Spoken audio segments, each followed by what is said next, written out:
Hello friends, this is Jasu Bakuhatsu, and welcome back once again to Let's Play Undertale, full Pacifist clear. So this is going to be probably the last play session, hopefully. I'm still kind of on a little bit of a time limit here, so hopefully that won't end up biting me in the butt there in the end. But yeah, I did end up just looking on YouTube to find out where the secret door is, and I don't think it's in a place that I would have never thought to look.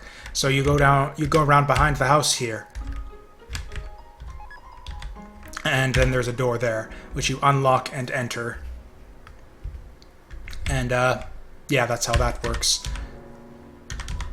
And yeah, this is the real secret behind Sans, which is that he has photographs with a lot of people. I don't know. He's got a badge. He's got blueprints of a strange machine.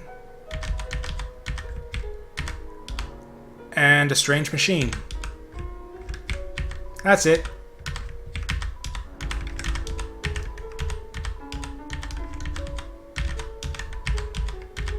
So, yeah. That's Sans' secret. So, I'm pretty sure what they're getting at here is that he's like a time traveler of some kind, and that the broken machine is probably some kind of time machine, and he was maybe a scientist of some kind. It was like expected to... I don't know, some kind of scientist, or like a time cop maybe, since he has a badge. That would actually make a lot of sense, given... sort of the role that he plays in... Where am I going? No, I need to go back to the boat to get back to... That's right, we're going to see Alphys. We're going to see Alphys, and then we're going through to the end of the game. Just my mind wandered for a second. So that is appropriate for Sans, I suppose. That is just a weird little secret that doesn't really seem to reveal... It poses more questions than it gives answers. It's like it makes me wonder if there's like anything else out there in the game that like actually solves these like new unresolved questions. Like, who are those people in the photo? Why does he have a badge? What is the machine? And it's like I've got kind of my little theories, I guess you could say, about what they might be based on sort of Sans' role in the story and what he's doing all this time, but anyways. And yeah, that's Sans'... Honestly, if anything, I would be less frustrated if there were no second room, and if it were just the you got owned nerd, where like the whole point of that whole secret, the whole little Sans' secret thing. But alas. And so yeah, so this is it. This is the actual proper pacifist ending at this point. I believe we're locked into it once we get in here. Oh wait, no, never mind. That's right. How could I forget? We got another scene. We got another scene to go through before we come back here and go through to the true final dungeon.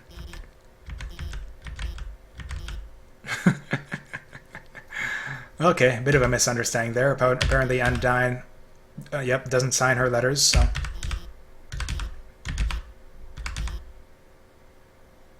So apparently she's like not even... She doesn't really seem like she's into us at all. I appreciate that she has kind of the self-awareness to recognize how fucked up all the stuff she does is, though. Passionately too, apparently. I really wish we could have read that letter. Okay, so yeah, it's date time. Date time with Alphys. Question mark? Okay. Pretty I don't know. Pretty weird. Weird as always, really. She's got... that's... Wait, what? I was gonna say that's Metaton, but... Unless maybe I was wrong? Maybe Metaton is a girl. I'm actually not sure now that I think of it. Oh, no, no, it was probably Caddy and Braddy, or whatever their names are. That's right, because they know Alphys too. I forgot about that. So that's probably who she's talking about there. Oh, cool, we get some items. Oh wow, so this is like we're on the other end of a dating sim this time. That's kind of neat. Metal armor polish. That'll go good with my... What are we wearing at this point? A heart locket, I think it is. Scale cream. Awesome. And honestly, this like whole Alphys loves Undyne thing came out of completely nowhere to me. This was the point in like the first time I saw this scene. This was the point where I realized that, oh, Alphys has a thing for Undyne. And like before I saw these gifts, yeah, the spirit repair kit. Before I saw these gifts that she's apparently been saving for such an occasion, until I saw this, I had no idea that she was like into Undyne at all. Which retroactively should have made me feel bad about killing Undyne on my first playthrough, but like I said though, Undyne is kind of a bitch. Like she's kind of murderous, kind of. I don't know what else. Yeah, murderous is the right, or yeah, just like yeah, she had a very murdery opinion of us. So I thought, I don't know. I feel like we were justified. Technically, I do, but I'm just gonna say no because I want to see what she says. Okay. Very clever, very entertaining response there. Hey, let's go somewhere. I think I know the perfect place. That's exactly what I had in mind. A dorky smile on her face when she walks off to the junkyard, too. Oh, Alphys is alright. Like I said, probably my least favorite of the main cast, but she's still alright. Like I said before, it's a very competitive field in this game for good characters, so... She's really, yeah. Oh, she's really right over there.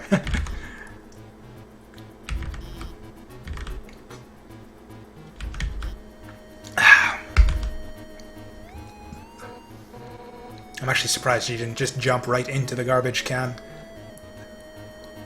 Now, Undyne's hair is weird here. It's white in most of the other like battle scene graphics, or like yeah, when you get into like the close-up like battle style character sprites, her hair is white. I don't know why it's black all of a sudden. Yeah, she's right behind that garbage can. Okay, not even gonna ask where I've seen her. I was totally about to give her up, but fine. I had no idea. More than I like other people. That reminds me of something that's not worth getting into. So what, she was just gonna lead us along like some floozy, pretend to date us to make us feel better? Ugh. Just like I said, Alphys is a terrible person, honestly. and we haven't even gotten into the other stuff. That'll come in a bit.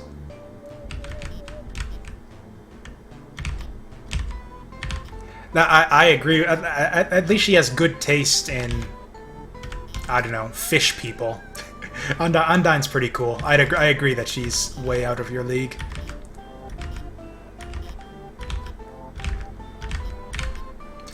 You should probably keep lying. There's no way she'll like you if you tell her your dark secrets.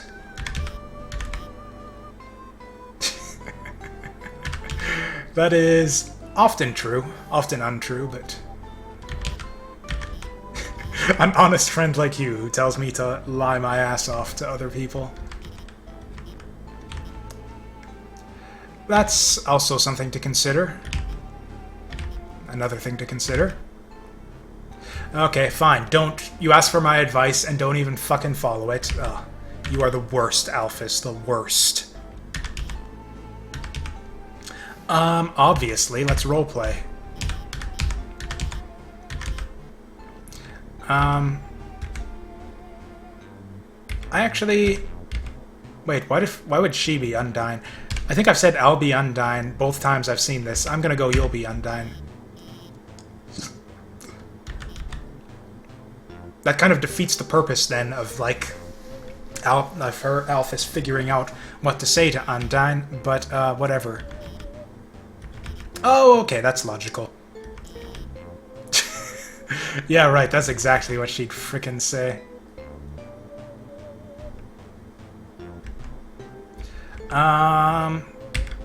Okay, fine. If that's where she wants to go with it, sure. Oh wait, no, I got confused. She's Undyne, I'm Alphys. Okay, so I'm giving her advice on what to say. That's right. What? Huh? Oh, I'm confused again because, yeah, it makes more sense for her to be Alphys and for me to be Undyne, but okay. I'm having difficulty following this conversation because I keep getting who's who mixed up. Okay, so I'm Alphys. Yeah, just go for it. Put it right in.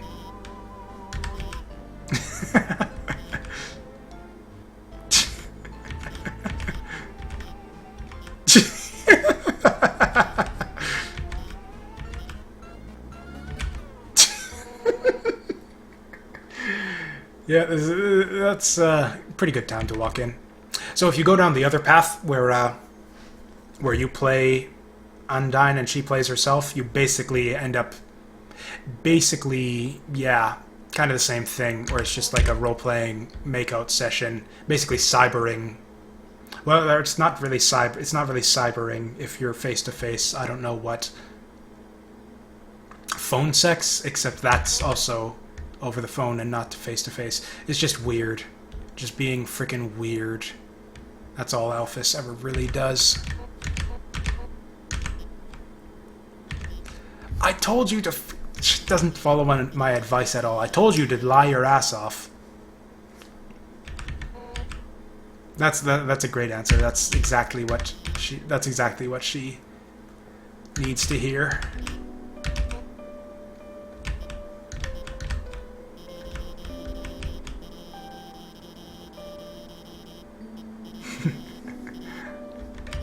Oh god, I can't skip through this actually without like making it go away right away.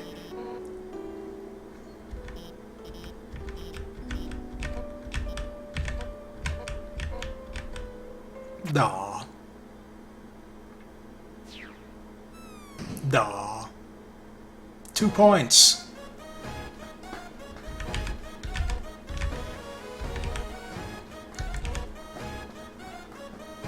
Wait, what? I thought she was into nerdy crap.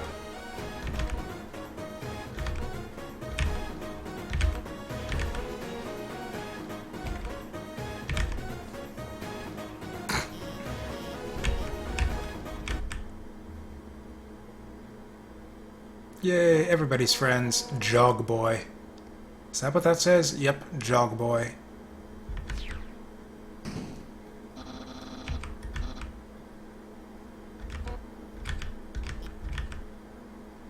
Okay. So that's that. Oh no. What is... Oh yeah, that's right. Oh my god. Cartoons and comics? Those are real, are they? Oh dear. I'm afraid she's gonna, like, cut my head off if I say no.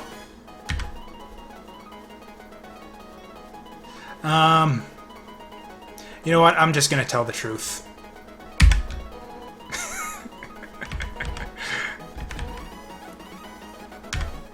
Indeed. Like, see, she says I'm the enemy of everybody's hopes and dreams. No way. I am the defender of your hopes and dreams, Undyne. I hope you, or I guess you can't appreciate that, or else without knowing that it's a lie, but you know. We know, and that's all that matters. Oh, it took longer than I thought. I'm not going to have time to finish this off today. Oh well.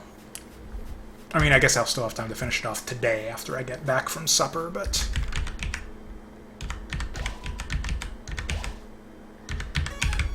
Oh wow, I think it's actually kind of a long walk from here to where we need to go. Or is it? Oh, no, it isn't. That's right. This leads right to... Oh. I actually forget about this. Very home.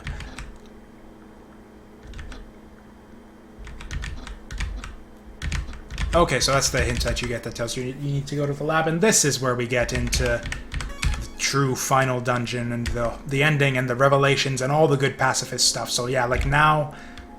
And again, I've been kind of trying to speed through the game, although not doing a very good job of it, but even then, this is like sure, I've been showing off all the stuff that's like different from my first playthrough of the game deliberately, just to give you some guys, like for those of you coming here from my initial blind playthrough, just so that you guys will be able to see some different stuff that you didn't get to see the first time around. But yeah, as far as like how reasonable this is in terms of like, you know, game designers expecting you to do all this to actually see the full story and get the real ending, like this is like... Yeah, like about 3 hours of the same nonsense that you've already seen the first time through the game before you actually get to go and see like the new stuff, the new relevant, like interesting plot revelations that come from this. So we get a note from Alphys. And yeah, that's just like a lot of game to replay to get to the new stuff. Like honestly, when people... I can't get into ranting about this too much though, because we got a lot of like plot information to cover going into this dungeon. Basically, I've seen people online, like a lot of people I've seen online, have had the same kind of reaction to the game that I did after our first playthrough. Just that like it was pretty good, but I really don't want to go slug through and see all this stuff, do all this stuff over again just to get a good ending. I'd rather just watch it on YouTube. And like I ended up just playing through the game again anyways, but that was basically just because I randomly had some spare time where I didn't have anything else to do. On the other hand, though, I've seen people, like, the common advice that people give, like, sort of fans of the game say in response to those kinds of, I guess, criticisms or reactions to the game, is that they'll say, no, you have to... The game is... Actually, I see this said so much. They say that, like, the game is completely different on a second playthrough. It's completely worth it because you'll see so much new stuff, and it's completely different the second time through. And that's really a complete lie. Like, I have no idea... I mean, not a lie, you know, but it's not true. Like, it's not correct. The game is basically exactly the same up until you get to this point. Or I guess, you know, the point previous where we saw the date with Alphys. But, so honestly, like, the advice I give, like, in contrast, like, I say if you don't want to play through the game a second time, go ahead and just watch the final dungeon and the pacifist ending on YouTube. You will not miss out on much. It's all just, basically just an info dump. Like, this is kind of similar to your first run through Waterfall, where you're just reading terminals and getting text off them to get a bunch of backstory. And it's... Although it's pretty interesting backstory, so we're gonna read through this and look at this in detail.